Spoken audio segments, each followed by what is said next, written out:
السلام عليكم ورحمة الله تعالى وبركاته. اللهم لك الحمد كما ينبغي لجلال وجهك وعظيم سلطانك. اللهم لك الحمد حتى ترضى، ولك الحمد بعد الرضا، ولك الحمد كالذي نقول، ولك الحمد كالذي تقول، ولك الحمد خيرا مما نقول. Mes frères et sœurs, n'oubliez jamais que quand vous commencez à parler ou à n'importe quel moment de votre vie et dans votre cheminement, n'oubliez jamais de remercier Allah subhanahu wa ta'ala. Donc cette formule de l'hamd, il y a 10 milliards de formules de l'hamd, que vous dites en chinois, en arabe, en anglais ou n'importe quelle langue, n'oubliez jamais d'avoir une gratitude extrême vers le Créateur. Quelques-uns parmi vous le connaissent, quelques-uns savent tous ses bienfaits, quelques-uns savent ce que c'est que le hamd, quand tu es toujours dans le hamd vers Allah subhanahu wa ta'ala, qui est dit dans un des versets, « Wala in shakartum la azidannakum » quand vous remerciez. À chaque fois que vous remerciez, je vous rajouterai, Inch'Allah, je vous rajouterai les bienfaits. Donc le shukr wal hamd, c'est quelque chose d'extrêmement important. Et ne l'oubliez pas dans chaque acte de votre vie. Que ce soit dans le travail, que ce soit dans l'adoration, que ce soit dans n'importe quel moment de votre passage sur cette terre, multipliez les fois où vous remerciez Dieu. Et toujours, n'oubliez jamais de faire la prière sur Muhammad sallallahu alayhi wa sallam, qui dit, lui, Muhammad sallallahu alayhi wa sallam a dit, il était sur son minbar un jour, Allahumma salli alayhi qabla an abda al-kalam, avant que je commence, Allahumma salli ala Muhammadin ma dhakarahu al-dhakirun al-abrar, wa salli ala Muhammadin ma ta'aqaba al-layl wal-nahar, wa salli ala Muhammadin wa ala al-muhajirin wal-ansar, wa salli ala Muhammadin wa ala ashabihi al-akhyar, wa salli ala Muhammadin wa ala azwajihi al-athhar. Il était une fois, waqif fi al-minbar ala minbarihi, donc il était en train de faire une maw'idha en basse, peut-être. Et il a dit Amin, Amin, Amin. Donc 3 fois, il a dit comme ça Amin, Amin, Amin. Et les compagnons n'ont pas compris pourquoi il a fait ça, donc ils lui ont posé la question. Donc il a dit, Muhammad sallallahu alayhi wa sallam, ou, bima'na hadith Nabi sallallahu alayhi wa sallam, donc il a dit que Jibril est venu le voir et il lui a dit Raghima anfu. Donc celui qui, Raghima anfu, celui qui vit, ou celui qui, Allah lui donne la vie, et qu'il a ses parents qui deviennent vieux, et qui ne rentrent pas au paradis grâce à ses parents, Rahima anfuhu, c'est une formulation en arabe pour dire qu'il est vraiment complètement à côté de la plaque, qu'il est vraiment, son nez, il est mélangé avec l'argile, avec la terre. Donc c'est vraiment une formulation très très lourde. Donc celui qui ne profite pas de ses parents, de la bonne relation qu'il peut avoir avec ses parents, et qu'Allah lui a donné l'occasion, lui a ouvert une porte vers le paradis qui s'appelle les parents quand ils vieillissent, mais qui ne la saisissent pas, Muhammad sallallahu alayhi wa sallam dit Rahima anfuhu, que son anf soit mélangé, soit malmené dans l'argile. Deuxième chose, le deuxième amin, il dit celui qui, Ramadan arrive, Allah lui donne la vie jusqu'à Ramadan, et qu'à la fin de Ramadan, Allah ne lui pardonne pas ses péchés et ne le sauve pas de l'enfer, Rahima anfuhu lui aussi.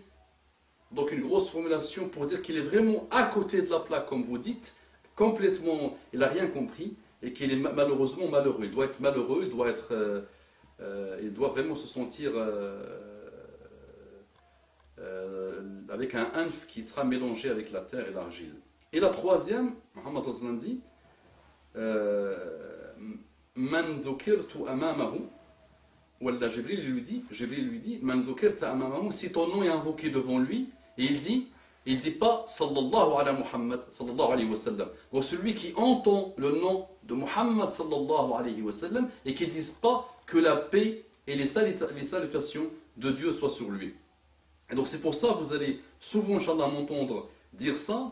Donc ce n'est pas des tics de langage, ce n'est pas des tics de parole, ce n'est pas des choses qu'on dit juste pour meubler ce qu'on raconte, c'est quelque chose d'extraordinairement important.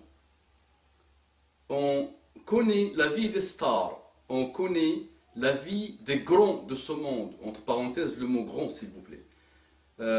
On connaît toutes choses sur des choses insignifiantes, des gens nakira en arabe littéraire, des gens qui ne méritent même pas d'être, qu'on parle d'eux. On les connaît tous et on connaît leur vie. Et on a nos adolescents aujourd'hui, même nos adultes, qui remplissent leur chambre avec des images de gens pseudo-connus, qui changent le cours de l'univers aujourd'hui.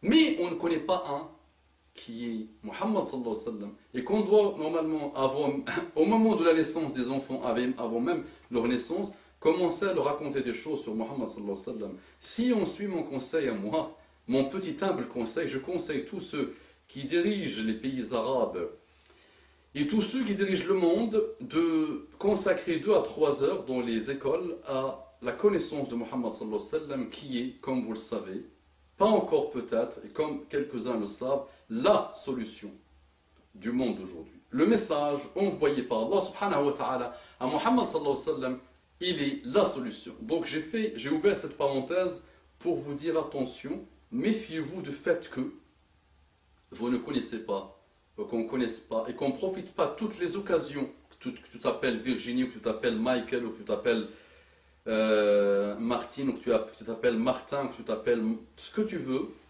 des occasions de ta vie, quelques occasions, d'entendre parler de ce monsieur, de ce Muhammad sallallahu alayhi wa sallam, et qui ne t'en font pas inviter à aller le comprendre, à aller le lire, à l'analyser, à aller chercher, mener des de recherche par toi-même, sans compter sur la sacro-sainte média.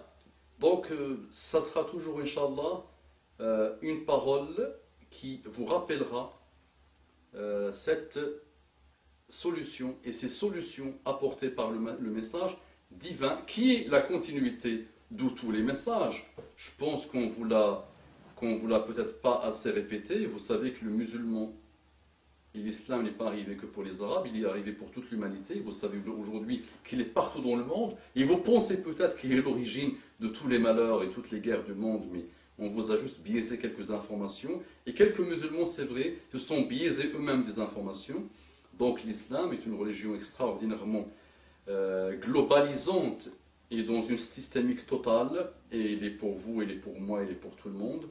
Donc cette religion a apporté des solutions pour la majorité des problèmes que le monde connaît. Donc c'est pour ça que vous allez souvent m'entendre parler de Muhammad sallallahu alayhi wa sallam, et qui est loué, et que je vous demande, Allahumma, je vous demande s'il vous plaît, sallu alayhi wa sallimu taslima, comme dit le verset, et n'oubliez jamais de dire Allahumma salli wa sallim ala Muhammad, et à chaque fois que vous entendez son nom, sallu alayhi, كثيرا كثيرا كثيرا فهو الشفاء للقلوب وهو الدواء للأمراض.